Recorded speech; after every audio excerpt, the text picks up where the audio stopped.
Itel.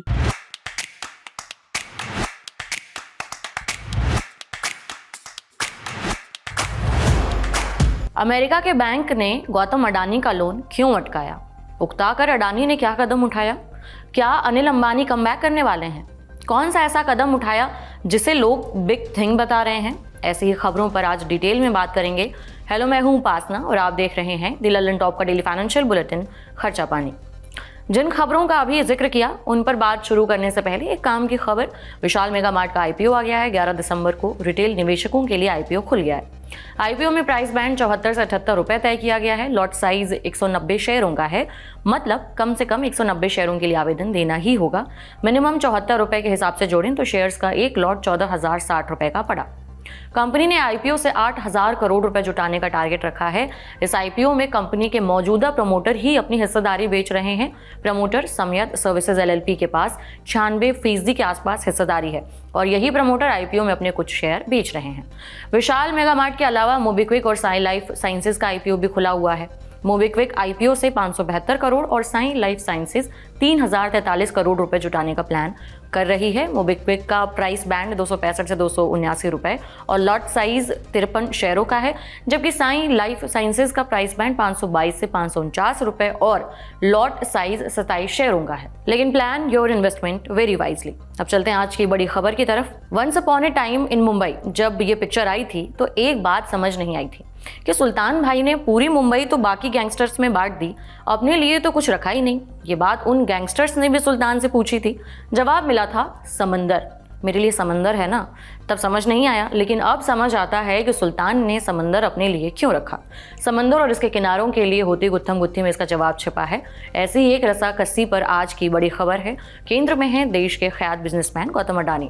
Sri Lanka में एक port पर व्यापार बढ़ाने के लिए उनकी जद्दोजहद है और साथ में है अमेरिका का एक बैंक और बैंक की आंखों में अडानी के नाम पर बना एक प्रश्न चिन्ह। Adani ports and special economic zone, shortcut में APSEZ। 2023 में इसकी नज़र श्रीलंका के कोलंबो पोर्ट पर पड़ी। पोर्ट पर कंस्ट्रक्शन के लिए APSEZ ने दावेदारी ठोकी। इसके लिए अमेरिका के एक बैंक से लोन भी मांगा। $553 मिलियन रुपए में करीबन 4.6 हजार करोड़ का लोन। रिक्वेस्ट पास हुए 1 साल से ज्यादा का समय हो गया था, लेकिन अभी तक एक भी रुपए उसके नाम पर जारी नहीं हुए थे। तभी अमेरिका के न्याय विभाग ने गौतम अडानी पर कुछ आरोप लगाए और फिर पास हो चुके लोन का जो भी ड्यू डिलिजेंस था, जो भी जांच पड़ताल होनी थी, वो प्रक्रिया और ज्यादा बढ़ गई और डिसबर्समेंट और लंबे टाइम के लिए रुक गया। तमाम भाग दौड़ के बाद भी जब APSEZ को लोन का पैसा नहीं मिला तो अब उन्होंने लोन की अर्जी ही वापस ले ली है। फैसला किया है कि अब पैसा कहीं और से जुगाड़ा जाएगा। APSEZ ने ये लोन 2023 में मांगा था। अमेरिका के जिस बैंक से लोन मांगा था उसका नाम US international development finance corporation, छोटा नाम DFC बैंक। जिस प्रोजेक्ट के लिए लोन मांगा था उसका नाम है Colombo west international terminal project. Loan 2023 में ही अप्रूव हो गया था, लेकिन इस बाबत एक भी रुपए अभी तक भेजे नहीं गए और अब अडानी की कंपनी ने लोन की अर्जी ही वापस ले ली है। ये डेवलपमेंट ऐसे समय में आया है जब अडानी ग्रुप पर सरकारी अधिकारियों को 2,240 करोड़ रुपए की रिश्वत देने के आरोप लगे हैं और इस खबर के बाद अडानी ग्रुप के साथ प्रोजेक्ट साइन करने वाले तमाम देश और बैंक्स अपने कॉन्ट्रैक्ट्स का दोबारा आकलन कर रहे हैं। कई प्रोजेक्ट्स तो रद्द भी हो चुके हैं। केन्या सरकार ने करीबन 20,000 करोड़ रुपए से भी ज्यादा की लागत वाले एयरपोर्ट और पावर ट्रांसमिशन प्रोजेक्ट को कैंसिल कर दिया है। अडानी टोटल गैस में partner France total energies SE ने कहा है कि वो ग्रुप के साथ कोई फाइनेंशियल ट्रांजैक्शन नहीं करेगा। इस बीच DFC बैंक से भी अडानी और उसके बीच लोन कॉन्ट्रैक्ट पर सवाल पूछा गया था, क्योंकि इसी पैसों से अडानी SEZ कोलंबो पोर्ट्स बनाने वाली थी। बैंक की जो रिपोर्ट्स आती उसी के आधार पर श्रीलंका की सरकार भी ये तय करने वाली थी कि अडानी को दिया गया प्रोजेक्ट कंटिन्यू रखना है या फिर उसे कैंसिल करना है। इसलिए सबकी नजरें DFC बैंक के फैसले पर टिकी थी कि क्या वो भी लोन को कैंसिल कर देगा। द हिंदू ने जब इस बारे में DFC बैंक से पूछा तो जवाब मिला, हम अभी भी लोन प्रपोजल की जांच कर रहे थे। अभी इस प्रपोजल के तहत लोन का एक भी रुपया नहीं भेजा गया था। हाँ, रिश्वतखोरी से जुड़े आरोप आने के बाद हमने प्रक्रिया को और सख्त कर दिया। अभी बैंक अपनी जांच पड़ताल के बाद रिपोर्ट तैयार करता, उसके आधार पर श्रीलंकाई सरकार फैसला करती। उससे पहले अडानी ने खुद ही लोन एप्लीकेशन वापस ले ली। मीडिया रिपोर्ट्स में अडानी ग्रुप के सूत्रों के हवाले से बताया गया है कि अडानी पोर्ट्स के पास प्रोजेक्ट को फंड करने के लिए पर्याप्त संसाधन और नकदी की व्यवस्था है। कंपनी ने वित्त वर्ष 2024 में 15,000 करोड़ रुपए का कैश फ्लो जनरेट दिखाया है और अगले 4 सालों में 18,000 करोड़ की कैपेक्स का प्लान कर रखा है। कंपनी को भरोसा है कि वो ऑपरेशन से ही अच्छा खासा नेट कैश फ्लो जनरेट कर लेगी, इसलिए उसे बाहर से लोन की जरूरत नहीं है। सुनने में ये एक सामान्य सी प्रक्रिया लग रही है कि आपको पैसे की जरूरत थी, आपने लोन की रिक्वेस्ट दी, लेकिन अब लग रहा है कि अपने पैसों से ही काम हो जाएगा तो लोन रिक्वेस्ट कैंसिल कर दी। आखिर क्यों फालतू में इंटरेस्ट भरना? लेकिन असल कहानी लोन रिक्वेस्ट जमा करने और कैंसिल करने के बीच होती है, जो बताता है कि अमेरिकी बैंक पहले से ही अडानी ग्रुप को लोन देने में आनाकानी कर रहा था। दरअसल ये लोन प्रपोजल तो 2023 में अप्रूव हो ही गया था, हम पहले भी बता चुके हैं। तब से लगभग 1 साल बीतने को आए हैं, फिर भी एक भी रुपए ट्रांसफर नहीं हुए। सवाल उठता है, आखिर क्यों? क्या अमेरिका के बैंक को इस प्रोजेक्ट पर भरोसा नहीं था? इस बारे में इकोनॉमिक टाइम्स ने अमेरिकी बैंक से जब पूछा तो जवाब में कहा गया, प्रोजेक्ट अभी फाइनेंशियल क्लोज पर नहीं पहुंचा था, न लोन अग्रीमेंट साइन हुआ था। किसी भी तरह का लोन जारी करने से पहले हम ये सुनिश्चित करते हैं कि वो प्रोजेक्ट या प्रपोजल हमारे सभी मानकों पर खरा उतर रहा है या नहीं। इधर अडानी की तरफ से इस प्रोजेक्ट पर जो अपडेट दिए गए हैं वो बताते हैं कि ये प्रोजेक्ट तो अपनी रफ्तार से चल रहा है, जो टाइमलाइन दिया गया उसी हिसाब से इसका डेवलपमेंट हो रहा है। 3 दिसंबर को ही ईटी की रिपोर्ट में कंपनी के एक टॉप अधिकारी ने कहा, पोर्ट का विस्तार तय शेड्यूल के हिसाब से चल रहा है। श्रीलंका पोर्ट्स अथॉरिटी के चेयरमैन सिरी मेवन रानासिंघे ने कहा, प्रोजेक्ट का पहला फेज 2025 की शुरुआत में पूरा हो जाएगा। अब यहाँ कुछ सवाल खड़े होते हैं जिनके जवाब APSEZ को देने होंगे। पहला सवाल, फाइनेंसिंग के लिए एक भी रुपए नहीं मिले हैं, उसके बाद भी प्रोजेक्ट अपनी रफ्तार से बढ़ रहा था, कैसे? दूसरा सवाल, कंपनी ने कह दिया कि उसके पास प्रोजेक्ट के लिए पर्याप्त संसाधन है, तो लोन के लिए आवेदन दिया ही क्यों गया? और तीसरा सवाल, अगर लोन की अर्जी दी भी तो ऐसे समय में रिक्वेस्ट वापस लेने का फैसला क्यों किया जब उसे पता है कि उसके हर कदम की स्क्रूटनी हो रही है? जवाब जब आएंगे तो उनके बारे में भी आपको बताएंगे। फिलहाल जिस प्रोजेक्ट पर सारा विवाद है उसके बारे में भी जान लेते हैं। गौतम अडानी ने नवंबर 2021 में इस प्रोजेक्ट की मुनादी की थी। साझेदार थे श्रीलंकाई पोर्ट्स अथॉरिटी और जॉन कील्स होल्डिंग्स।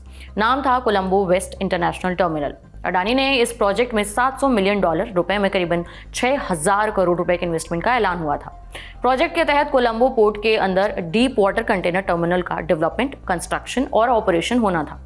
इस प्रोजेक्ट की छोटी सी हिस्सेदारी श्रीलंका पोर्ट्स अथॉरिटी के पास है, जबकि बड़ी हिस्सेदारी अडानी ग्रुप की कंपनी के पास। प्रोजेक्ट की घोषणा करते समय अडानी पोर्ट्स SEZ ने कहा था, कोलंबो पोर्ट्स हिंद महासागर का सबसे बड़ा और सबसे व्यस्ततम ट्रांसशिपमेंट पोर्ट है। 2021 से ये पोर्ट अपनी 91% क्षमता के साथ काम कर रहा है, जो बताता है कि इसकी क्षमता बढ़ाने की जरूरत है। श्रीलंका कई बड़े शिपिंग रूट्स के रास्ते में भी पड़ता है, बड़े बाजारों से इसकी दूरी पास में है। ऐसे में कोलंबो पोर्ट्स में बनने वाला नया टर्मिनल बंगाल की खाड़ी वाली सभी ग्रोइंग इकोनॉमीज की जरूरतों को पूरा करेगा। इसके अलावा इसे श्रीलंकाई पोर्ट में चीन के बढ़ते दखल को रोकने वाले कदम के तौर पर भी देखा गया। दरअसल चीन बहुत आक्रामक तरीके से श्रीलंका में इंफ्रास्ट्रक्चर का डेवलपमेंट कर रहा था। इसी पोर्ट पर चीन के इन्वेस्टमेंट से कोलंबो इंटरनेशनल कंटेनर टर्मिनल भी बन रहा है। उसके दबाव को रोकने के लिए श्रीलंका के साथ इंडिया और जापान ने एक प्रोजेक्ट साइन किया था, ईस्ट कंटेनर टर्मिनल। लेकिन 2021 की शुरुआत में श्रीलंका की राजपक्षी सरकार ने इसे कैंसिल कर दिया और भारत सरकार के साथ संबंधों का लिहाज रखते हुए अलग से west container terminal project offer किया और कहा कि भारत सरकार ने इस प्रोजेक्ट के लिए अडानी पोर्ट्स SEZ का नाम दिया है, इसलिए यह प्रोजेक्ट अडानी पोर्ट्स SEZ को दिया जा रहा है। बहरहाल प्रोजेक्ट का काम 2022 में शुरू हो गया और फिर 2023 के आखिर में अडानी पोर्ट्स SEZ ने इसकी फाइनेंसिंग के लिए अमेरिकी बैंक से लोन मांगा। फिर जो हुआ वो हम आपको बता ही चुके हैं। फिलहाल कंपनी का दावा है कि प्रोजेक्ट अपने टाइम टेबल के हिसाब से चल रहा है। काम पूरा होने के बाद CWIT श्रीलंका में सबसे बड़ा और गहरा कंटेनर टर्मिनल हो जाएगा। 1400 मीटर लंबे क्वे वाला और 20 मीटर गहरा ये टर्मिनल भारी भरकम कंटेनर को हैंडल कर सकेगा। अब चलते हैं अगली खबर की तरफ। अनिल अंबानी वापसी की हर मुमकिन कोशिश कर रहे हैं। अब उन्होंने रिन्यूएबल एनर्जी फील्ड में दांव लगाया है। उनकी कंपनी है रिलायंस पावर। इसके अंदर ही एक नई सब्सिडियरी कंपनी बनेगी, रिलायंस NU एनर्जीज लिमिटेड। ये company solar energy, wind energy समेत तमाम बैटरी स्टोरेज सिस्टम और pump storage hydro power projects पर भी काम करेगी। अनिल अंबानी की इस नई कंपनी के मैनेजमेंट का भी गठन कर दिया गया है। PTI के मुताबिक CEO मयंक बंसल होंगे और राकेश स्वरूप COO होंगे। दोनों ही अधिकारी पहले रिन्यूएबल कंपनी रिन्यू से जुड़े थे। शेयर मार्केट खुलने से पहले यह खबर आई थी तो जानकारों ने अंदाजा लगाया कि इस खबर से रिलायंस पावर के शेयरों में तेजी दिख सकती है, लेकिन ऐसा हुआ नहीं। 11 दिसंबर को रिलायंस पावर के शेयर 2% की गिरावट के साथ 43 रुपए 96 पैसे के स्तर पर बंद हुए। हालांकि ये शेयर 2024 में अब तक 86% बढ़ चुके हैं और पिछले 2 सालों में 180% का रिटर्न दे चुके हैं। अब इस नए दांव से अनिल अंबानी का कमबैक होगा या नहीं, ये आने वाले समय में पता चलेगा। चलते चलते दो जरूरी सूचनाएं। पहली, लल्लन टॉप के संपादक सौरभ द्विवेदी ने किताबवाला में बात की है लेखक और विचारक युवाल नोआ हरारी से। ये इंटरव्यू आपको हमारे चैनल पर मिलेगा और सुविधा के लिए डिस्क्रिप्शन बॉक्स और पिन कमेंट में भी लिंक दे रहे हैं। इंटरव्यू देखिए और अपनी राय दीजिए। दूसरी सूचना, इंदौर में फिर होने वाला है लिट चौक। तारीख है 20, 21 और 22 दिसंबर। जगह शहर का गांधी हॉल। तीनों दिन सुबह 10 बजे से रात 10:30 बजे तक जमेगा ये जमावड़ा। आप भी पहुंचिए और आज का खर्चा पानी और आज की सूचनाएं यहीं तक। अपना और अपनों का ख्याल रखिए। शुक्रिया। शुभ रात्रि।